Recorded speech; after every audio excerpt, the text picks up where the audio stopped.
Thank you for having me. Yes. An alleged celebrity. But I'm going to get this thing started with a little bit of a cool video to get us all ready to go.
Fired up? You fired up after that? How can you not be, right? A little AC/DC. Okay. Well, that sound of thunder you hear is the sound of disruption in your workplaces, in our workplaces. Everywhere we go, we see this incredible change through technology and cultural changes and so many things happening that are just making the FM community kind of get a little unsettled. Do you feel it? Do you feel a little bit nervous sometimes when a storm is approaching?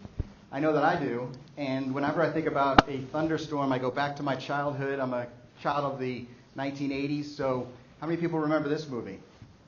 It was about 1982, Steven Spielberg classic Poltergeist. And there was this little boy who I related to in so many ways because, of course, I am a huge Star Wars fan. Anybody who listens to my podcast knows that. And this little kid was afraid of thunderstorms. And there was also this very scary tree outside of his bedroom. And he would sit under the covers, and as the storm was approaching, I don't know if you remember this in the movie, but his dad or his mom, I can't remember who, was trying to help him get calm down about the approaching storm. So she would say, hey, when you see the flash of lightning, begin to count. 1, 2, however many numbers you count, that's how many miles away the storm is when the thunder hits. So it was the flash of lightning and the thunder hits, and then you get to a sense of how far away the storm is and whether it's getting closer or farther away. Well, with that in mind, it's kind of like what we're dealing with now. And of course, we don't have to worry about the scary clown at the end of the bed. I'm not sure what his parents were doing, but this is what was sitting at the end of his bed. So you had the tree outside with the flash of lightning, looked like a big monster, and you had the scary clown. We just have this storm that's approaching. So flash, 1, 2, 3. Artificial intelligence. Boom. Flash, 1, 2, boom. It's the Internet of Things. Flash, 1, boom. It's a new software you have to install today. It's here right now. So we have a storm that is disrupting our workplaces, and that is what my show is about, in the sense that we want to help our community deal with these changes and deal with this new technology and deal with all the different unsettling and kind of new things. Because we are human beings, and I do focus not on the tactical and the operational side of things. There are much more qualified people than I to talk about how these things work and what all the details of all these new technologies can do. I'm all about the people and the human side of things. So a little bit about me, a little bit of a background. I am here from the Washington, D.C. area, Capital Chapter of IFMA. And really, if I'm being honest, the podcast was just an excuse for me to kind of live out a dream that I had since college, really. If you listen to the show, and I know a few of you have, if you haven't heard the show, there's only 3 things you need to know about me. 1, I'm a Star Wars fan. I mentioned that. 2, I am a Virginia Tech Hokie. Go Hokies. I went to Virginia Tech. My wife and I met there. My two daughters are Hokies. My father-in-law is a Hokie. We have this 3-generation Hokie family thing going on, so we are Hokie people. But the third thing is I'm a huge fan of the 1980s music scene, new wave music, all that was going on back then. And really, like I said, the podcast was just a dream, a fulfillment of a dream in the sense I could be a radio host. I always wanted to be a rock and roll DJ. So let's flash back to 1985 in a college dorm room, and this kid was dreaming someday to be on the radio. More about that later. So real quickly, the FM Innovator podcast was started in the fall of 2016, so about 18 months ago. And we have 84 episodes out there today. It's a weekly show. I interview different people from our community, different FM practitioners, industry partners, people that are servicing our community as far as with products and services and technologies, also consultants, book authors, experts in the field. So many different wonderful people in this community, as you all know, because you're an IFBA chapter, right? I've been involved with the Capital chapter for 10 years, and it's been during that time, most of that time I was involved with what these folks up here were just talking about, the sponsorships, the partnerships. We call it the partnership team, and I really wanted to help bring in a sense of collaboration in our community. I know you do a really good job of that here, right, where your partners come alongside the FM practitioners and offer up their value-based solution to whatever it might be. Well, I'm a marketing guy by trade. I'm not an FM practitioner, and I'm not a industry partner per se. I've always been a marketing person. I started a company in DC, a small agency that focused on marketing. So I saw in the early years a lot of the old school sales techniques that were really kind of annoying our community in many ways. And with the change that was going on, we needed to do a better job of collaborating. So that was the reason I decided to start the podcast. But I wanted to practice what I preach, right? And what I preach in my marketing practice is kind of summed up in this Albert Einstein quote, where he says, and I'll put it in a neutral form for this audience, try not to become a person of success, but rather become a person of value. So what that means to me is, especially if you're on the sales and marketing side, you have a quota, you have goals, you have sales to make, and you may come into a setting like this and say, I need to go achieve success, I need to get some sales. Well, I would step back, and I know many of you already do this, and think about how can I deliver value to this community? How can I be a person of value? And that was what drove me to start the podcast, because I wanted to deliver thought leadership and content and information that would help our FM community. So the reason I'm here today is I was asked to come share about some of the lessons I've learned from hosting 84 episodes of a podcast.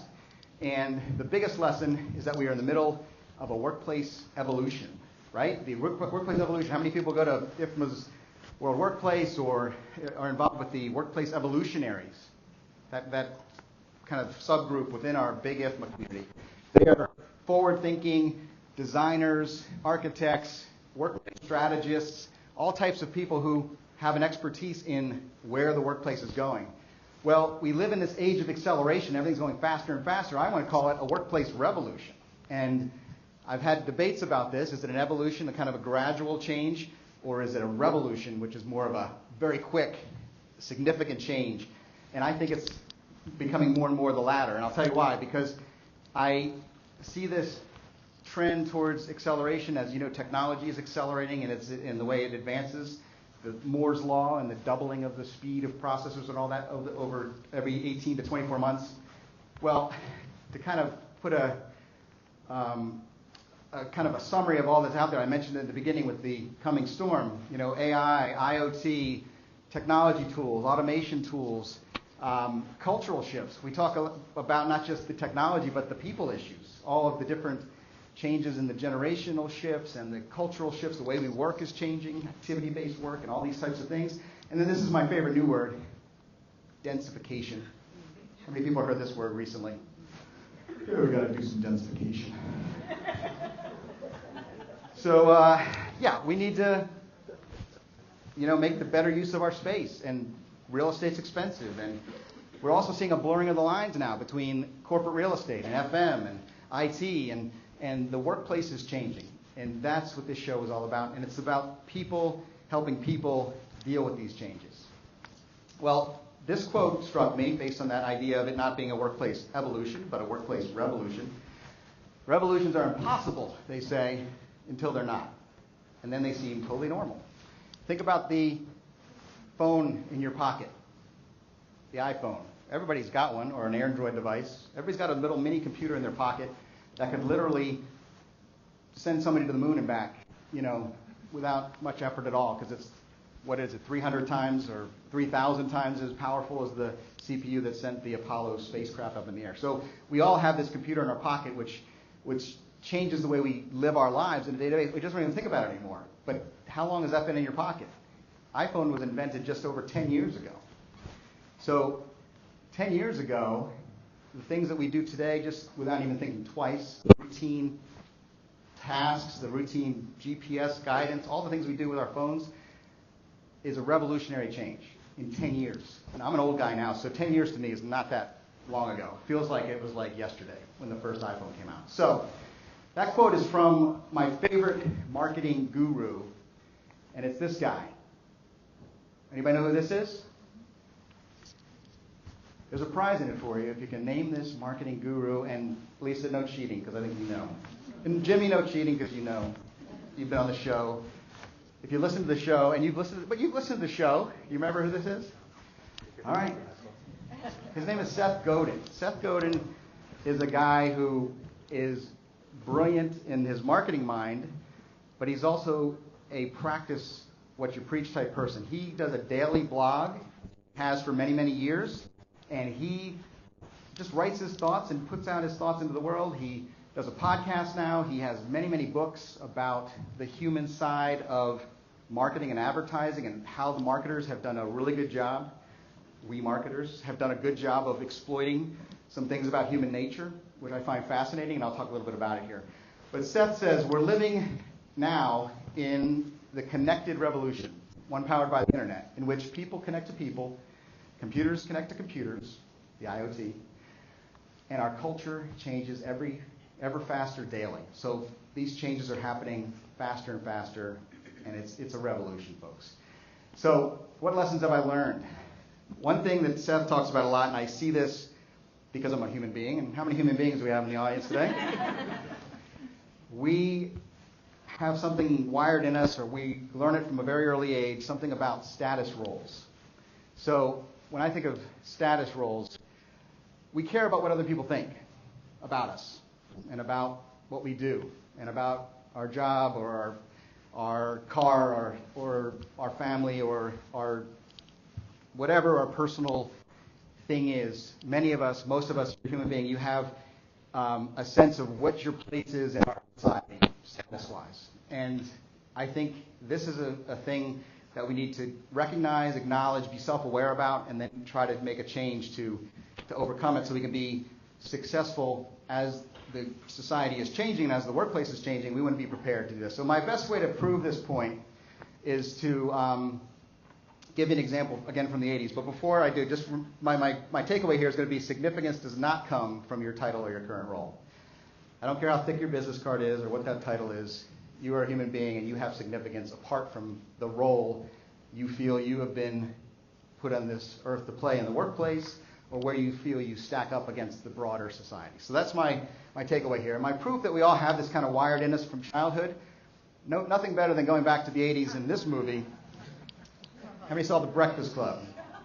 Of course, here's our friends serving detention on a Saturday in Shermer, Illinois. John Hughes. I grew up on John Hughes movies. A prize for anybody one of these characters.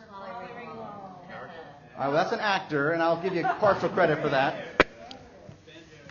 There we go. Who said John Bender? All right, so we got Molly Ringwald. I'll give you the Star Wars toy, because this is the Star Wars fidget spinner. Yeah, thanks. This is the much less cool, but my company branded fidget spinner. So as you get bored later on, and you just keep fidgeting and spinning. So it doesn't matter what their names are. We think of them this way. This is what the movie was all about. They basically put a label on each of these characters. And this came out in 1985. when I was a senior in high school in 1985. So do the math pretty quickly. You can figure it out. And I thought, this is silly. This is ridiculous. I don't relate to this movie at all. I was in the middle of growing up, and I didn't get that these kind of groups exist. And it wasn't until I was older and I went back and rewatched the movie that I really saw, yeah, I was part of one of those groups. I'll give you 3 guesses, and the first 2 don't count as to which group I was in. Brain. Athlete. Thank you, ma'am. You get a prize. A Ray Pez dispenser from Star Wars. Cute. For making me feel so good. Yes. I wish I was the athlete, but no. I was this kid.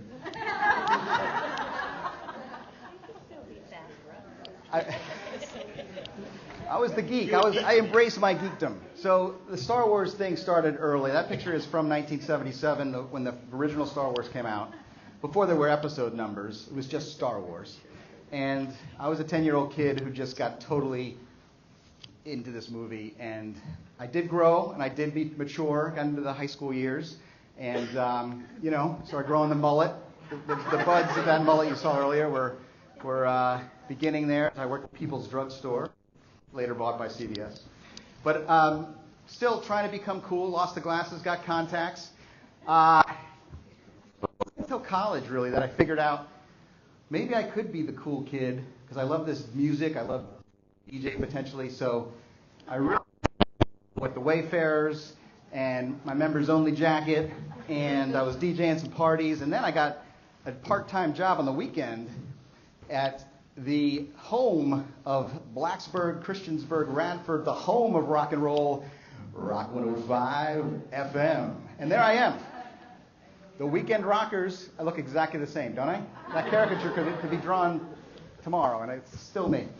So that is when I thought, okay, I found my place. I'm going to be a DJ, or I'll go into the TV, movies. I don't know. I didn't know what I wanted to be coming out of college, but life happens and reality hits, and I met my wife, as I mentioned earlier, at Tech, and we graduated together and got married and started having kids and a family. So a new career began, and it wasn't going to be being a DJ. It was going to be something very similar to what you all know very well from an NBC sitcom based in Scranton, Pennsylvania. Anybody know who these guys are? This is the gang from Dunder Mifflin Paper Company in Scranton, PA. Yes, I sold paper for my first many years out of school, and it was great. Anybody remember the pin-fed paper and the dot matrix printers and the multiple part carbonless paper? A lot of money to be made in the multi-part paper. You can make a lot of money. So it was a different time, different era, and what happened was things changed. So what I want to share with you is that I've been through my share of crazy experiences of change, and somebody moved my cheese as this little thing called the internet came along. People started using paper and paper less. Well, first laser printers came along, and then the internet came along, and all the things that I knew about selling paper and then printing and direct mail marketing, and fast forward to just recently, I mean, the way you do digital marketing has changed every year for the last 10 years. So it's a nonstop moving of my cheese, okay? Now, how many people are familiar with this book? Let me say, how many people are not familiar with this book? Anybody not know about Who Moved My Cheese? Okay. Well, the story, just for you very quickly, it's brilliant because it's still applicable today. A mouse routine represents us as workers, goes into the maze each day, finds his way to his particular spot where his cheese is, and he nibbles on cheese all day, goes home, comes back, same thing over and over again, and then one day he goes out into the maze, goes to his normal spot, and the cheese is gone. Somebody moved his cheese. And that becomes a decision, right? What is he going to do? Is he going to sit there and wait for the cheese to come back? Should I be waiting for, pin-fed multi-part forms to come back into prominence so I can continue to make a career? Hi, David. Welcome. No, you have to go back out in the maze. You have to face your fears, find something new, something that's going to allow you to learn something new and become able to continue your career. And that's what we've all been through that, right? Everybody's had to find new cheese in one way or another, whether it's a new certification or a new role or a new job or a new expertise. We have to continue to work on that. So, again, I'm a guy who loves quotes. Every show I do, I invite my guests to share an inspirational quote with our audience. And there's a book called The War of Art, which is kind of a play on the whole Sun Tzu, The Art of War. Steve Pressfield says, most of us have two lives, the life we live and the unlived life within us. Between the two stands what he calls resistance. So he's talking about the artist who has writer's block, or the person who wants to do something new and exciting but feels they can't do it. They're afraid of exposing themselves, or they're afraid of trying that new thing. So resistance is this kind of thing inside of us that keeps us from venturing out of our comfort zone. And is it hot in here, or is it just me? Facilities. Yeah, I was going to say, hot, cold call. Air just came. So I love that quote because I can relate to that. And I know when I'm writing a blog or if I'm putting out a podcast, there's this hesitation, this resistance fighting me, saying, don't put that out there, Mike. People are going to laugh at you. People are going to make fun of you. People aren't going to like it. You're not that smart. You're not that funny. You don't know enough about FM. You shouldn't do that podcast. So pressing publish every week, although it's gotten easier after 84 episodes, is still a challenge. So I call that my default setting, and I think we all have one, and it's different for everybody in some way, but we have a position that is kind of where we sit that kind of keeps us inside our comfort zone. And another way to illustrate this, that it's kind of wired in us from way back when, Seth Godin talks about the fact that in the old days, back when we were out in the wilderness and didn't have basic safety, we were, created to know that if there's danger looming, whether it's a tiger or a storm approaching of some kind in the physical world, your body would say, you need to flee. That whole fight or flight mechanism is wired in us. So we wanted to get comfortable so we'd find safety. And in the old times, the safety zone and the comfort zone aligned, because when you were comfortable, you felt safe, you probably were safe because you were not being attacked by a bear. But in today's world, the paradox here is it's an opposite truth. So in today's world, if you're comfortable where you are, in your job, in your current understanding of technology and whatever it might be, you are not safe. That bear of technology is going to swallow you up unless you get out of your comfort zone and find new safety in the sense that you find a comfortable place in being uncomfortable. So you have to get uncomfortable to be safe. It's not aligned anymore. It's the opposite. So we have to face our fears. We have to, do this together. And that's what I love about this community. IFMA is all about bringing human beings together in this world that is becoming more and more isolated, more and more individualized. We all get stuck in our phones, or we don't want to get out of our offices because we're very busy. But this is essential to stay relevant and to continue to stay on top of things. So sometimes I wish, as these fears come into my life in whatever way, shape, or form, and whether it's business or something new I have to learn, I wish I could go back in time to that kid you saw earlier.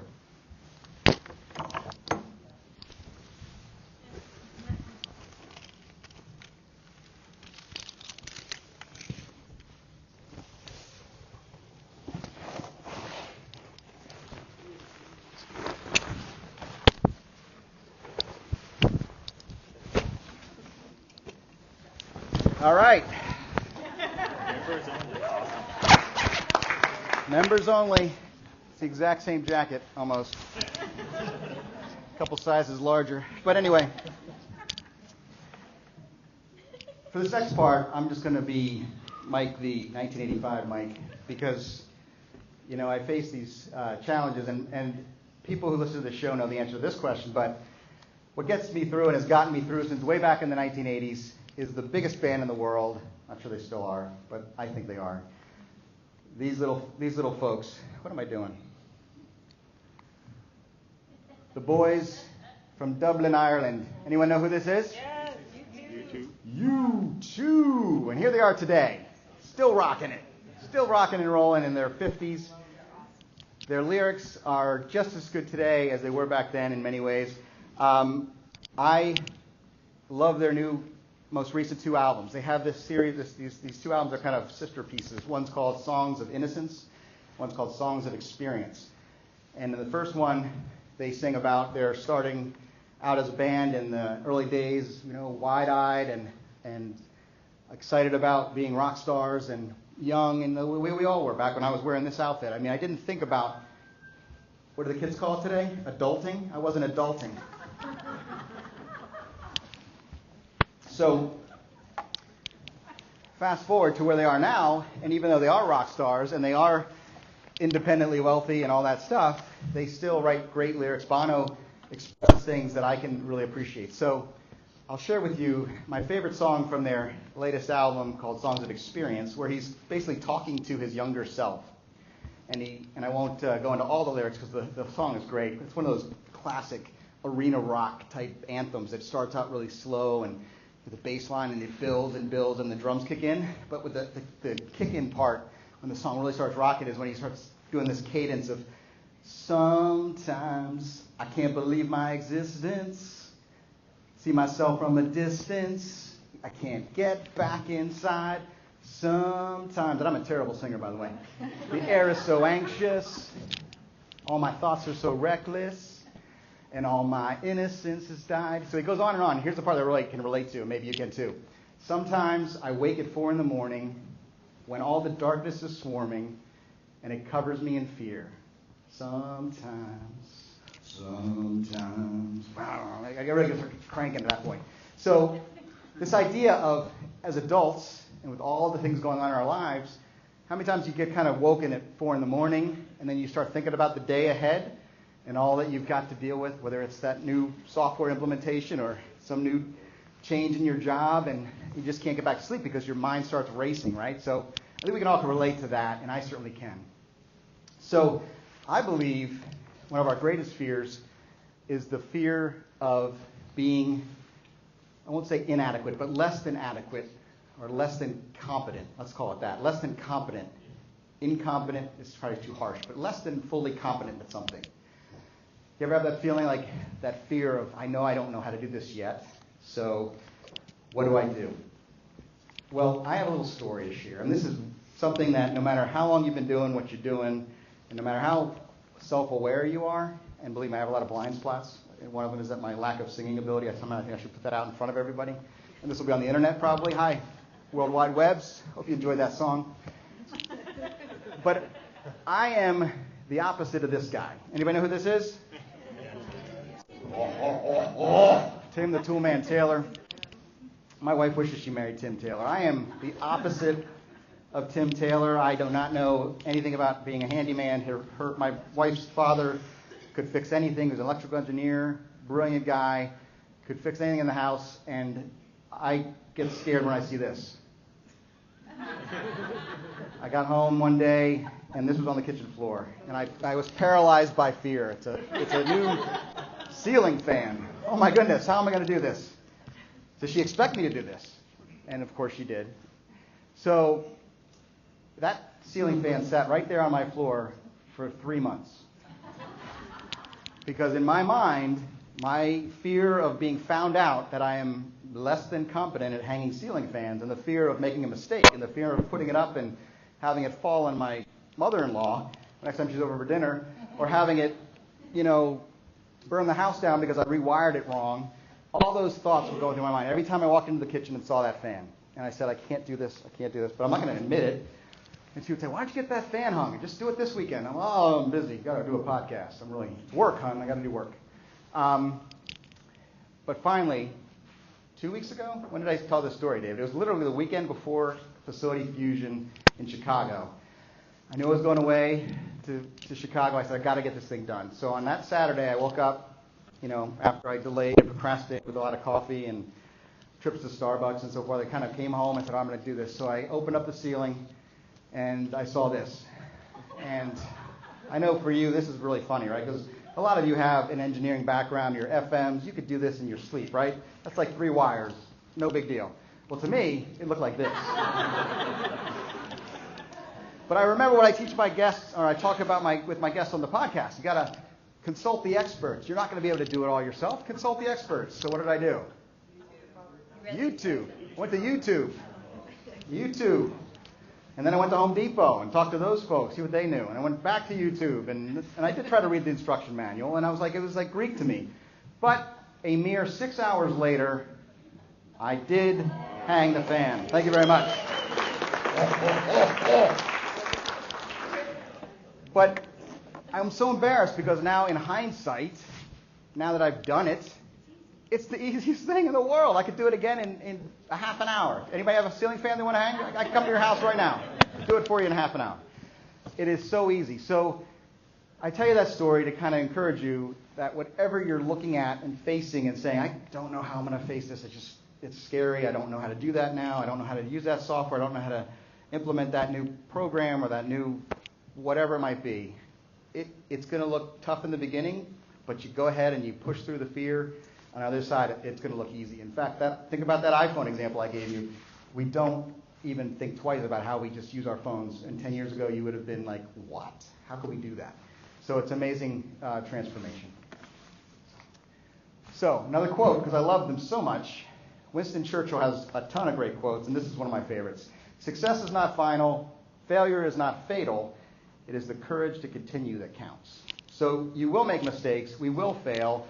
We will occasionally miswire a fan, but continue on, and you will get through. I'm going to take this jacket off, because it's probably won't be so hot.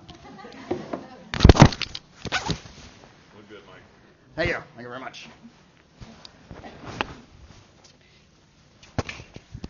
So, how much time? How am I doing on time? How are we doing? Where's Ray? 20 minutes? Okay. Well, I guess I should get to my story from the podcast, right? That was why you brought me out here. What did I learn from the podcast? Well, there's so many things. All of this is informed by what I learned on the podcast. And I want to get into some of my guests that I've had, and I can go through these fairly quickly because there are so many great stories and so many things I could share. But one of my very first guests was that first fall of 2016. How many were at IFMA's World Workplace right here in San Diego? Local. Great conference. The opening keynote was a combination of 6 different FM professionals with 6 different backgrounds. They all had different experiences, and they were told to tell their FM story. And if you were there, it was probably one of the best IFMA World Workplace keynotes ever. It wasn't some paid-for-hire, keynote inspirational rah-rah guy. It was not that they're bad. I'd love to be paid whatever they get paid someday. But the idea of having FMs tell their FM story was awesome. And one of the ones that were there, you know her, many of you do, Carolyn McGarry from the Denver chapter, known as Wonder Woman McGarry. Carolyn Wonder Woman McGarry. I interviewed her during that week. It was episode 6 that I actually interviewed her and 2 other FMs that I met that week here in San Diego. And it was really amazing. It was like, wow, she was on stage, and now she's talking to me. So she's like an IFMA celebrity, right? Talk about celebrities. Who was saying that? Steve was calling me a celebrity. Now, these are the real celebrities. Because after Carolyn was on the show, all of a sudden, the student, Jake Gano, was on the show. Anybody remember Dr. Jake Gano? And then there was Sue Thompson, who was the accidental FM. And there was Jessica Bickle, who was the overachiever FM. And then, of course, everybody knows and loves Tina Schaus. She was the legend, the legendary FM. I even got to interview the guy who prepared them for this keynote address, because obviously getting on a big stage like that in front of 3,000 people is a big deal for FMs or anybody who's not spoken like that before. So this guy's named Terry Lepofsky.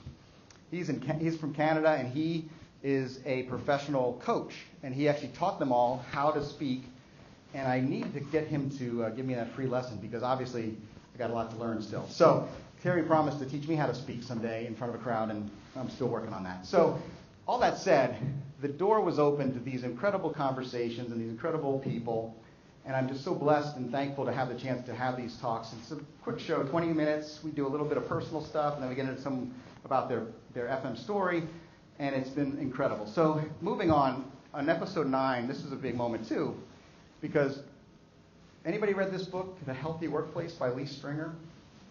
It's an amazing book, and Lee, again, talk about being intimidated. For me, I'm just a kid from New Jersey who moved to Virginia in high school, and I knew little beyond the mid-Atlantic region of the country in the middle of the world, and she was speaking across the world and this is her second book. She had one called The Green Workplace, and this was called The Healthy Workplace. So I got this, she agreed to be on the show, and I'm like, I better really prepare. So I'm a big book reader who I was talking about not being a book reader. So what did I do? I bought the audiobook right away. So immediately I devoured the audiobook, prepared for this interview, and long story short, it is an amazing book, and all those years, the 7-8 years of just absorbing information through IFMA and through World Workplace and Facility Fusion and events like this, I realized, wait a minute, I know something about the workplace. She kind of gave me the confidence to say through that book that I actually get some of this. It was all kind of came together as she wrote this book. She shared the history of work. She talked about, and I can't go into the details with every one of these episodes, but this is a funny story. In the book, she talks about back in the beginning of work in the Industrial Revolution, back at the turn of the last century in the early 1900s, factories were just not very good places to work. It was really grungy and bad environment, unhealthy and just awful. And there was actually things employers did provide one benefit, which was something called the gin cart. You ever heard of this? The gin cart. They would actually walk around the factory and pass out gin to people to basically numb their pain while they went through the workday. So you think you got it bad, 100 years ago was a whole other story. So I would love for you to check that book out. And in fact, if you stick around to the very end, I am going to give away some copies of that book. So, moving on. This was a big move, too. Again, it's embarrassing and kind of cringeworthy. To prepare for this day of this presentation, I went back and listened to some of these early episodes, and it's like, ooh, Mike, what were you doing back then? Well, I was just being me. And to me, Michel Theriault is how you pronounce this name. You know the FM advisor? It is... he's from Canada. He's from Toronto, Canada. And for me, that's like the other side of the world, right? I'm like, Canada, wow. This is a real international guest. I better get ready for this one. So I did my research. And I remember, what do I remember growing up in the 80s Canadian? What do I know about Canada? This is all I knew about Canada. Anybody know who these guys are? Bob and Doug McKenzie, take off to the great wide north. So I can't do Geddy Lee from Rush. Oof. So I joked with him about how's it going, eh? And made some jokes that are cringeworthy now looking back because, again, he's from Canada, but he's an average guy, a great, brilliant FM mind. And I learned a lesson, hey, Mike, just kind of put aside some of your childish kind of biases. We did joke about the Celsius versus Fahrenheit difference, how the U.S. were too... proud to adopt. The rest of the world's on Celsius. Come on, we're Fahrenheit. We're the metric system. Come on, that's for the rest of the world. We do our own thing here in the U.S. Well, we did joke about that, and he was very gracious and very funny, and he did share an important lesson, and the lesson was this. In fact, I'll ask you, how many people in this room are salespeople? It's a trick question. Everybody should raise their hand. The only people in the world who can change things are those who can sell ideas. So I don't care what your title, what your role is, what your card says, you are a salesperson. You are selling yourself, your personal brand, you're selling your ideas, and we need to be confident in that. So moving along more quickly, big moment for me, crazy that I invited this woman who had won the Innovator of the Year award from her college based in Boston. And again, lessons learned. She went to WPI. Anybody know what WPI is in Boston? Anybody from Boston? How do you pronounce WPI? Worcester Institute of Technology? No, it's Worcester. Worcester. How you doing, Kathy from Worcester? So again, we joked about that. And the fact that she was the global lead for sustainable facilities of this huge worldwide brand, Whole Foods, was a little intimidating to the kid from New Jersey. Why am I interviewing this woman? And why does she care to be on my show? But again, she was so gracious, so down to earth, and not an air of arrogance about her. She talked about so many things. I could go on and on about that, but got to keep moving. Another amazing moment, episode 28, Kay Sargent from HOK. Anybody know who Kay is? She is a thought leader in our Workplace Evolutionaries community, but she's also written a lot and just is out there talking about the workplace revolution and the real practical ways it's impacting FM and just workplace overall. She's a brilliant mind. She spoke at one of our local chapter events, and I asked her to be on the show, and she was incredible that she agreed to it. And I'd love for you to listen to that episode, because she actually went on and agreed to be part of a little event I put on at World Workplace last fall. Anybody at my FM Innovator Summit? Yes. Lisa was there. Jimmy was there. But she gave a 5-minute speech about the big shift, and it's really this shift that's going on in the world of work. It's not just about the buildings and the facilities, but it's the way the worker is shifting and the new worker. So the shift is from focusing on the place and focusing more on the occupants and the worker. And that seems to be a trend that keeps coming up again and again. A year ago exactly, April of last year, Elizabeth Dukes from iOffice was someone I admired for a year prior. I had met her at Facility Fusion in Indianapolis and found my way into her session because I was so impressed with iOffice and their thought leadership marketing pieces. They do blogging, they do webinars, they do all kinds of content. It's not a sales pitch about their software, but it's about the trends in the industry and the thought leadership understanding of these trends to help us better do our jobs. And there's a little bit of a plot twist related to Elizabeth I'll share in a minute. If you know it, don't say anything, but I'll tell you at the end about that. So Elizabeth's quote that I took away from her episode is, technology can enhance our deliverable not only from an operational perspective, they're an IWMS cloud-based software solution, but you can also deliver more enhanced worker experiences. So again, my mind started going, she started talking about it's not just about the work orders and tickets that we need to fill as FM, but it's this broader strategic view of the workplace and all the technology that can enhance the actual worker and employee experience. So that became a theme that went over and over again. So I want to get to a couple of quick video highlights because, again, my true first international guest was a guy named Tyrell Melville. And he's on social media. If you look him up, Smart Start Facility. He puts out very clever memes and all kinds of inspiration. He's from Trinidad and Tobago, down in the Caribbean islands. So when I had him on the show, I was like, this is amazing. I'm talking to this guy, and he was so fun and so articulate. And just to give you a sense of what that was like, I did this little highlight from our FM Innovator conference last fall I'd like to share with you now. It was 6 months after this interview that Hurricane Irma, as part of that string of terrible hurricanes that came through last fall, Irma was one that went through the Caribbean islands and just decimated a lot of what was Tyrell's responsibility, his portfolio. He was the facilities director for Scotiabank in the Caribbean, and I didn't know it at the time I interviewed him, but 6 months later, I asked him to give an update based on his experiences, and this was probably one of the most impactful moments of my FM Innovator Summit last fall in Houston.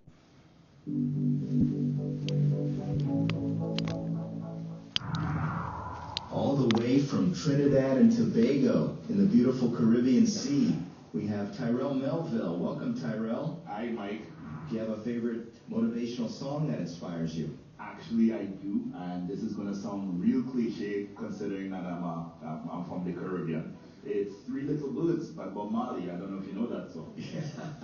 Don't worry about a thing, because every little thing is going to be all right. Yeah. There you go. Yep, that's my favorite song. That's a great one. That's the one that keeps me calm. That's the one that brings my stress level down, considering my portfolio now. It's 12 countries. It's Curacao, Anguilla, Antigua, St. Kitts and Nevis, which is one country. 2 islands have they got one country. St. Lucia, Antigua, Barbados, Grenada, St. Vincent, Dominica, St. Martin, Trinidad and Tobago, and Guyana. 12 countries.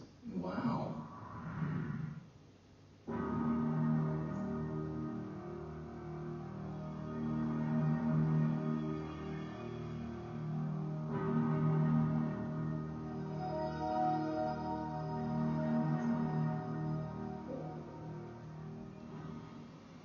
Hi, Mike. IFM Innovator Nation. Tyrell Melville here. Just coming live from Dominica. Sharing a quick video. Just landed. As you can see from my background, the destruction is real. But we're hoping to make an impact. Just opening up branches so that normal business can resume. It's our job as FMs to be the first responders to ensure that there can be some sort of normalcy. Business can continue. As you can only imagine, A bank is an important part of a community. Without banks, people don't have access to money. You get things like lootings and those sort of things happening. But it's our job to be strategic and to ensure that the business continues. No plan could have prepared us for this, but we're ready to respond. That, in my opinion, is an FM's function. So be safe, everybody, and enjoy World Workplace. Cheers.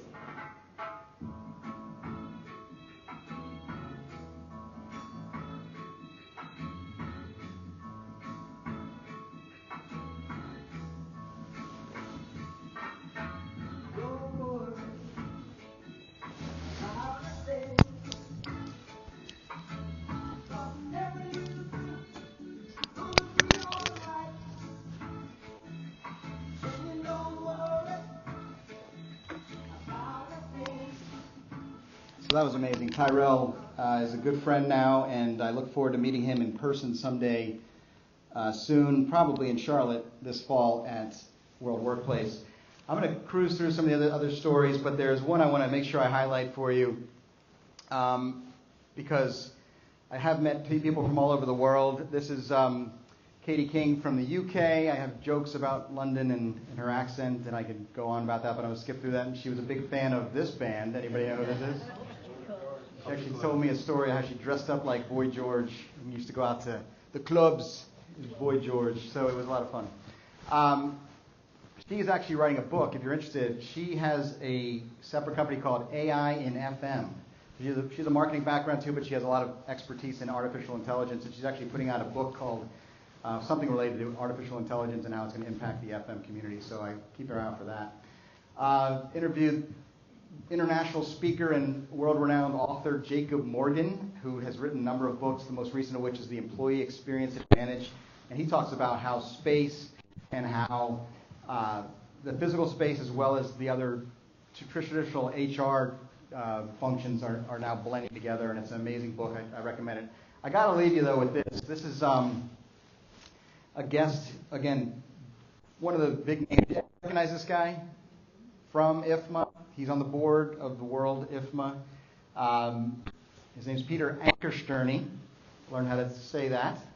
The English pronunciation is Ankerstjerne, but if he pronounces it in Danish, it's something different. So he's my favorite Dane, because again, I learned that Danes are in Denmark, not Dutch, and all these other things. So this entire, again, public school kid from New Jersey, I didn't know a lot of stuff. All right, I've learned a lot from the FM Innovator podcast.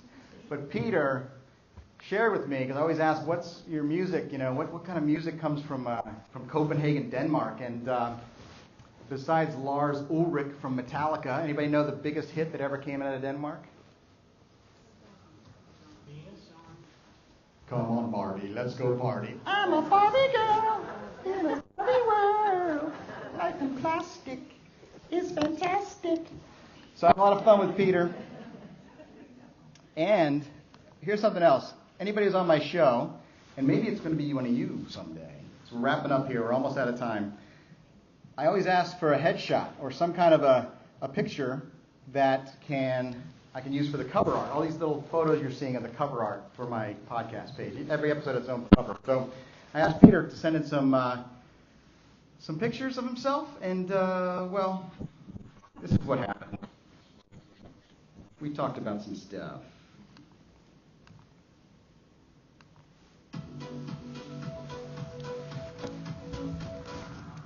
I think the facility management is changing. It's even, I was at a conference in Switzerland a couple of weeks ago where I said, I actually think the FM industry is becoming sexy now. And I think 10 years ago we wouldn't have said that. And it's all about that hospitality thinking that you need to adapt into to make the workplace much more attractive than it is today. Yeah, very exciting times, and I've never thought of it as a sexy thing. Maybe we should get the, what was that group who had the I'm too sexy for my shirt? They could be at our next World Workplace. I can't remember the name of that group. Right said Fred.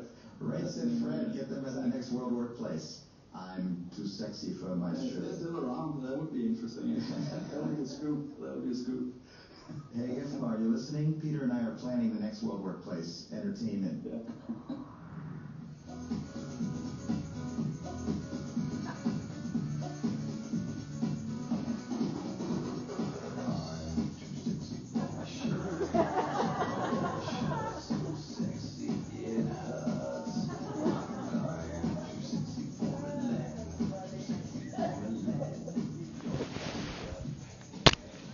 So Peter is a good-looking guy, but he's got a sense of humor too. So it was really awesome to.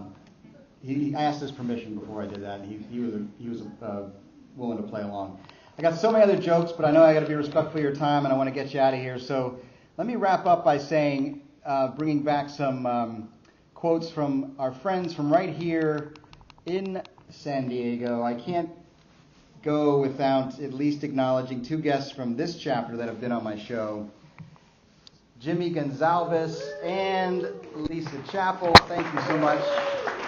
They were both great guests, great episodes. Jimmy had this quote to really, my big takeaway was our future is to be that of a connector, because when you are connecting people, you're actually connecting yourself, and all that knowledge and all the information you gather from the experts is key to your success. So he was very inspirational. Lisa, of course, shares her wisdom all the time in her team at her work, and she was talking about communication and the importance of relationships, and this quote about communication, how people hear things, it works best when you develop relationships with people, and I think that's just puts a button on all that we're talking about here today. I will say that with all the different trends and all the different changes, the biggest lesson of all is that we need to go out and sell our ideas, and I have this joke I do sometimes about Star Wars and how it's intimidating to approach the C-suite, because it's like going into the my MacGyver joke I didn't have time for, and other quotes. This is like a 3-hour presentation apparently, but going into the boardroom on the Death Star and having to face your leadership could feel like going against this guy. But I got to remember, and we have to remember, that no matter who that person you have to approach that makes you uncomfortable is, under the mask, he's just a human being too. Anakin Skywalker. In fact, he was just a kid. Episode 1. Come on, Anakin. So just remember that people are people, and I gotta remember to go back to the 80s one last time, and I wanted you all to join me together, because people are people, and who said it best beyond these guys? Anybody? Depeche Mode. Dun dun dun dun dun dun dun dun dun dun. People are people, so why should it be?